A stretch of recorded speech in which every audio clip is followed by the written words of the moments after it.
Alors nous avons là aussi fait des enquêtes en médecine générale et on s'aperçoit que cette notion de contrôler n'est pas aussi évidente dans l'esprit non seulement des médecins généralistes mais aussi des gastro-entérologues. Et il faudrait certainement travailler sur les recommandations parce que les patients sont vus en ambulatoire la plupart du temps, donc ils sont reconfiés à leur médecin généraliste qui va faire parfois même le traitement tout seul et puis ensuite le contrôle de l'éradication. Et il faut absolument recommander que ce contrôle ait lieu, quelle que soit la situation, car le traitement ne garantit pas l'éradication.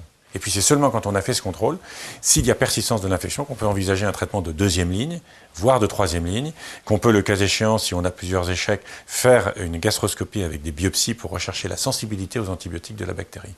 Finalement, quand on regarde les possibilités de traitement actuellement, si on fait les 3 lignes qui sont recommandées internationalement, on doit pouvoir éradiquer à peu près 100% des hélicobactères. Donc c'est tout à fait réalisable, mais on voit un peu trop souvent encore dans l'exercice quotidien des médecins qui utilisent des schémas inadaptés, qui ne contrôlent pas l'éradication.